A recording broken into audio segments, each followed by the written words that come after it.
Welcome to From Dorms to Desks, job hunting tips for those early in their careers, a podcast brought to you by College Recruiter job search site, which believes that every student and recent grad deserves a great career, and hosted by Work Defined. Join our AI co-hosts as they dive into tips, tricks, and insights that will help you land your next part-time, seasonal, internship, or entry-level job. Let's get your career started. Okay, I want you to just close your eyes for a second. Picture this. You're walking into a hotel conference room. You know the kind.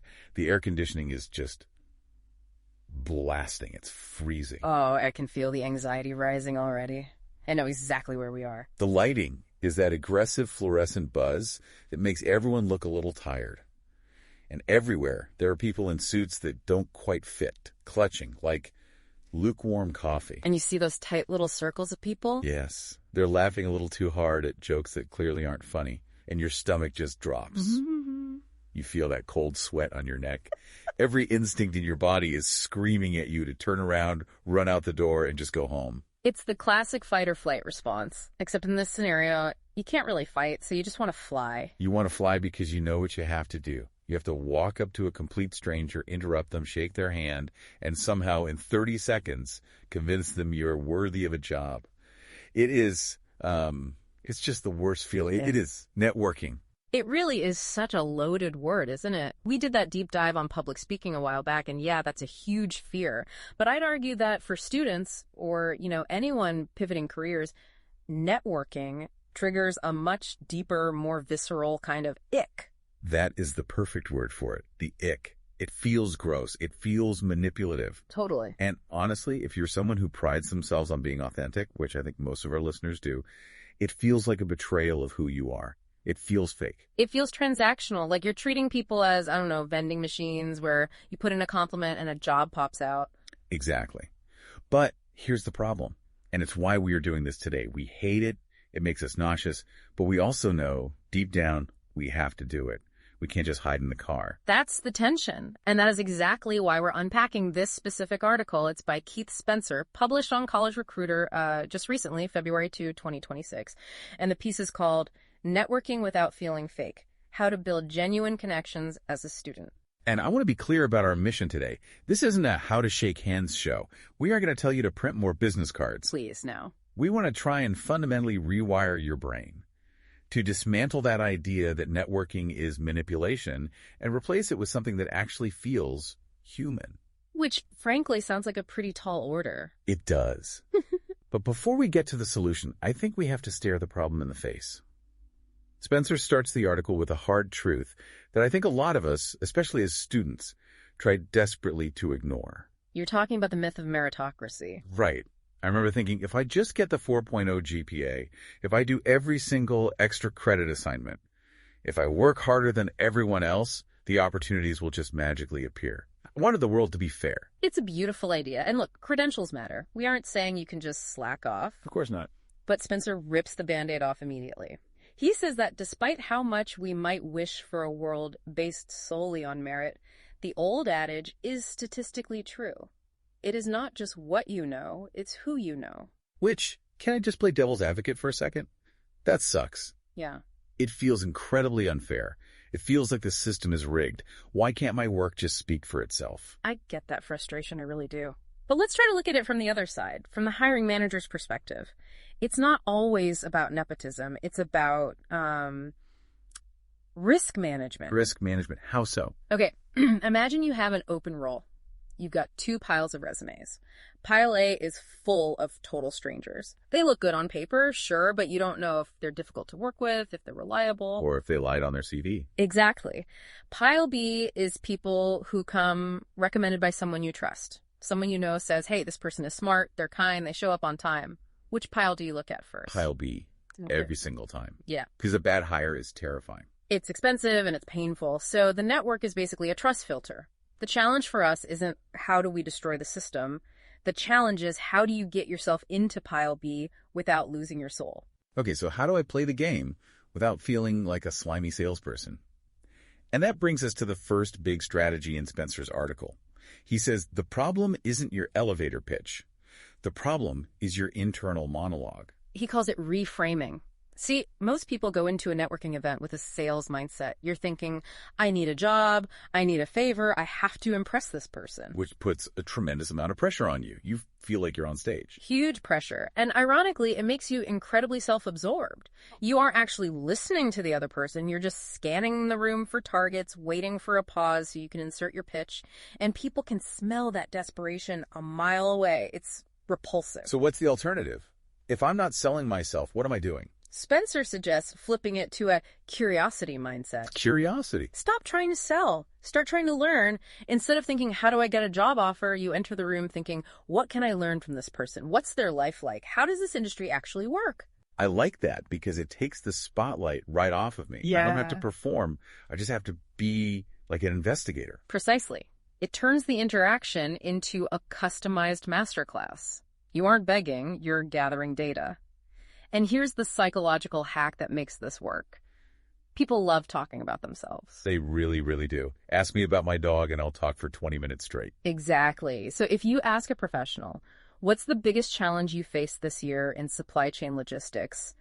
They aren't thinking, oh, this student is trying to use me. They're thinking, wow, someone actually cares about my work. Finally, I want to tell them my war stories. So you're leveraging their ego, but in a nice way. In a human way. You're validating their expertise. You're making them feel heard. And that builds a connection faster than any polished speech ever could. Okay, I'm with you on the curiosity. That feels way better. But I want to push back on this a little bit because even if I'm curious, I still feel like a leech. A leech? Yeah. I'm the student. They're the CEO. I'm taking their wisdom, their time, their advice. What can I possibly have to offer in return? It feels completely one-sided, and that makes me feel guilty. That is the number one barrier students face, this kind of imposter syndrome about value. We think value only means I can offer you a business deal. But Spencer is very clear here. It's a two-way street, even when you are a total novice. But how? I mean, what currency does a 20-year-old have for a 50-year-old executive? You have more than you think. First, you have the currency of the current experience. Let's say you're talking to an alum from your university. They haven't been on campus in, 15 or 20 years? Right. They're often genuinely curious. Is that old coffee shop still there? What's the department focusing on now? Do students still hate that one professor? That's true. You're the expert on modern campus life. Exactly. You can transport them back to a time they look back on fondly. That is value. Right. But it goes deeper. You're a digital native in a way they aren't. You might have a perspective on a new trend, a new social media platform, or AI tools that they're struggling with. So just by sharing what I'm seeing in the world, I might be teaching them something. Yes. And honestly, the most underrated currency is just enthusiasm. Enthusiasm. The corporate world can be grinding. It breeds cynicism. Meeting a student who is genuinely wide-eyed and excited about the field, that's refreshing. It reminds them why they started in the first place. It's energetic currency. So if I walk away with advice and they walk away feeling nostalgic or energized, that's a fair trade. That is the transaction. It's emotional reciprocity. Okay, so we fixed the mindset. We are curious, not salesy. We know we have value. Yep. But now we have to talk about who we are networking with. Because I think when I say network, most listeners imagine cold calling Elon Musk. Oh, yeah. Or walking up to the keynote speaker at a giant conference. Right. Which is the hardest, scariest, and least effective way to do it. Spencer argues we are ignoring what he calls the invisible network. The invisible network. The people who are already right in front of your face. We tend to discount them because they don't feel fancy enough. We just don't think they count. Who are we talking about here? Professors, classmates, supervisors at your part-time job, the advisor of your student club, even your friend's parents. Spencer calls this the low-hanging fruit. It's funny, we don't think of our professors as networking. We think of them as the people who grade us. Right, who give us homework. But think about it practically. A professor is literally an expert in the field you want to enter. They have colleagues at other universities. They consult for companies. They have former students who are now hiring managers. They're a hub. Mm-hmm. And yet, most students only go to office hours to complain about a B-. Hey, y'all, I'm Lee Cage Jr., and I'd like to invite you to listen in to my podcast, 15 Minutes With. 15 Minutes with rising stars and seasoned disruptors, thought leaders, and change agents who are sharing how they're reshaping work, rethinking worth, and reimagining what's possible. This is fast-paced, heartfelt, and unfiltered. These aren't just conversations. They're catalysts. So tune in, elevate, share the shift. 15 Minutes with, wherever you get your podcasts. Guilty. I only went when I was in trouble. Right. But imagine if you went to office hours just to talk.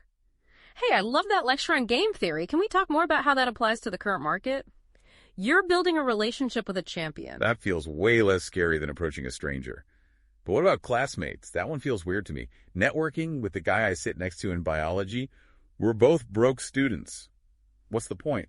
The point is the timeline. You're both broke students now.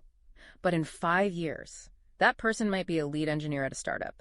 In 10 years, they might be a founder. It's investing in the future. It is. Spencer makes a really interesting point about redefining networking actions. We think networking is a cocktail party, but he says, helping a classmate study for a test, that's networking. Really? Helping someone study is networking. Absolutely. Think about what you're demonstrating. You are showing you're reliable, you're competent, you're showing that you aren't selfish. If that classmate gets a job at a great firm in 3 years and sees your resume, they aren't going to think, oh, that's the guy who gave me a business card. They're going to think, oh, that's the person who saved my butt during finals week. I want to work with them. That takes the pressure off completely. It's just being a good peer. Exactly. Be a decent human being to the people around you, and the network builds itself. Okay, but let's say we've tapped out the invisible network. We're cool with our professors. We're helping our classmates. Eventually, we do have to leave the bubble. We have to reach out to people we don't know. This is where the rubber meets the road. The cold outreach. The part everyone dreads. The slide into the DMs or the LinkedIn in-mail. This is where I just freeze up. I stare at the blinking cursor and I have no idea what to type. I feel like anything I say is going to sound like spam. This is where Spencer is incredibly tactical, which I love. He gives us a specific formula. But first, he gives us one golden rule. If you're emailing a stranger, do not, under any circumstances, ask for a favor in the first message. So no, hi, here's my resume. Do you have any openings? No. Here. Delete. Block. That is spam. Why is that so bad? I mean, isn't it better to be direct? It's about social capital. You haven't earned the right to ask for a withdrawal because you haven't made a deposit yet. It's like proposing marriage on the first date. Yeah, okay, fair enough. It's just too much too fast. So what do we do instead? How do we break the ice without being creepy? We aim for a low-pressure conversation. Spencer outlines a 4-step formula for this email, and it's simple enough that you can literally use it today. Okay, walk us through it. Step 1. Step 1. Introduce yourself briefly. Hi, I'm a junior at X University studying Y. Keep it really short. Simple. Step 2. Step 2 is where most people fail. Specificity.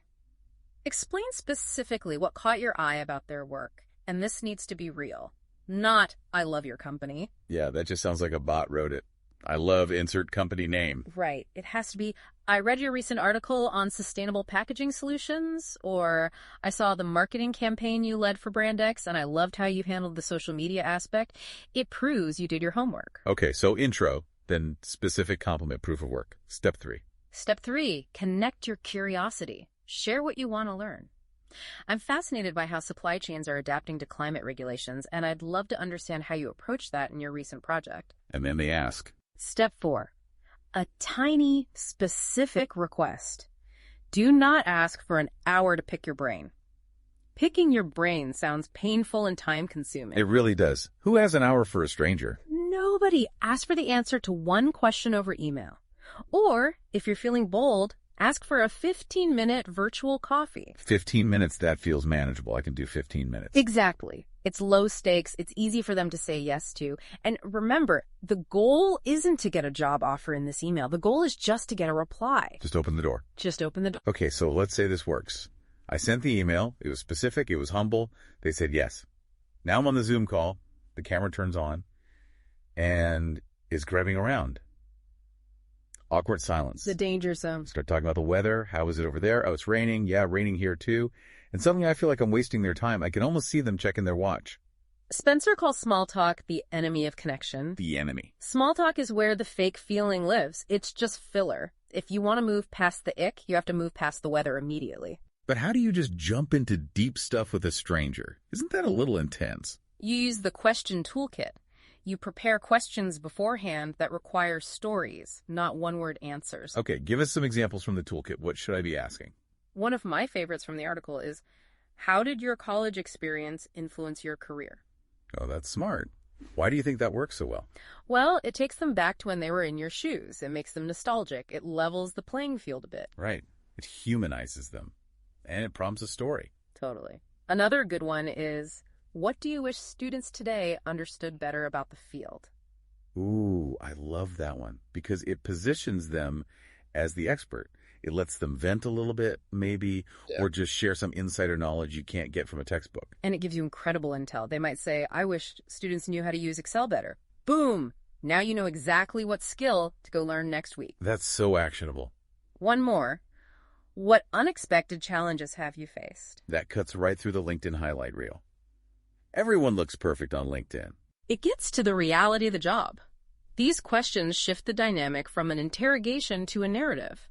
And when you share stories, that's how humans bond. That's how you stop being applicant #45 and start being that insightful student I chatted with. Okay, so the call went well. We laughed. We learned. We avoided the weather. We say goodbye. Now, I feel like this is where 90% of people just drop the ball. The drop-off is massive here. You hang up, you feel relieved it's over, and you never talk to them again. Which is a tragedy, because Spencer emphasizes that the conversation is just the start of the relationship. The real connection happens in the follow-up. And we don't just mean a thank you note, right? A thank you note is the bare minimum. It's table stakes. If you want to stand out, you need to do something Spencer calls closing the loop.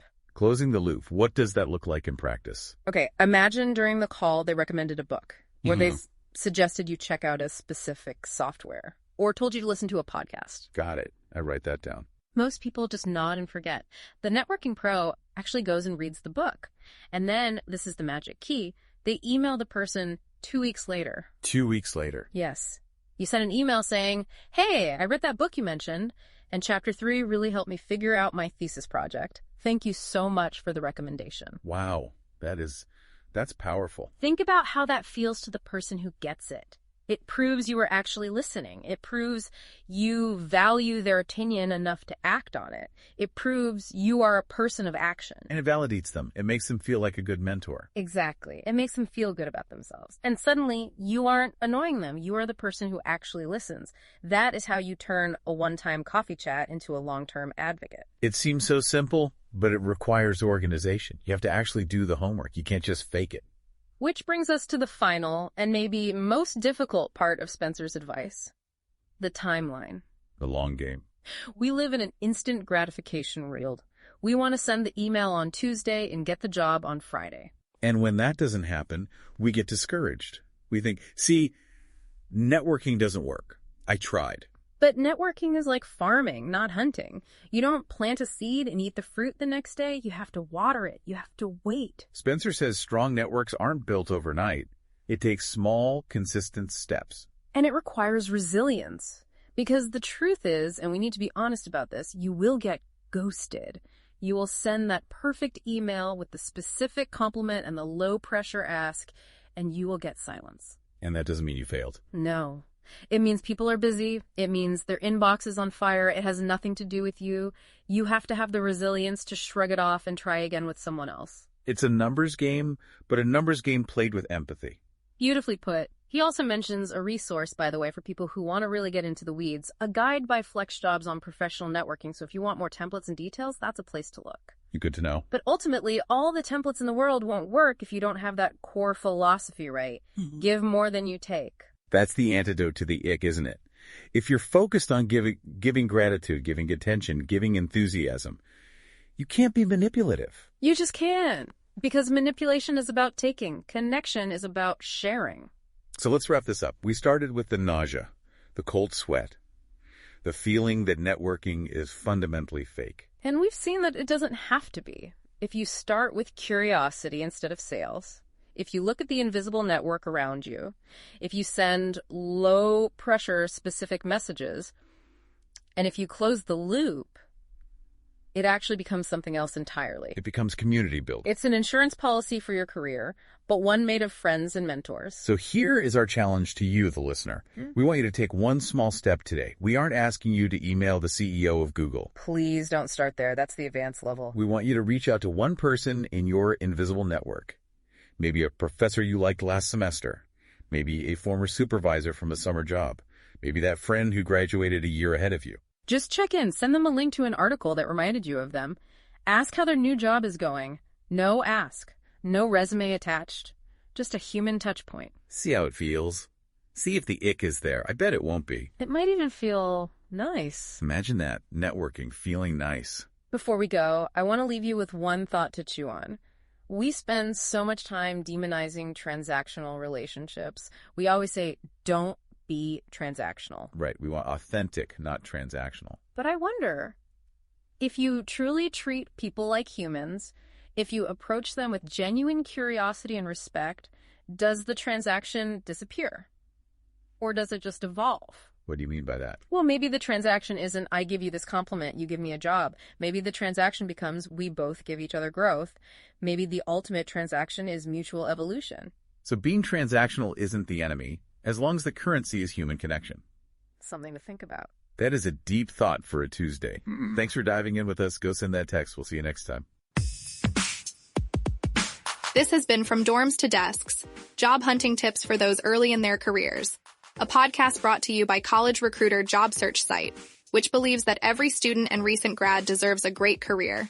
Each episode, we dive into tips, tricks, and insights that will help you land your next part-time, seasonal, internship, or entry-level job. Subscribe to this podcast for free now, so you don't miss an episode, and visit www.collegerecruiter.com to find your next great job.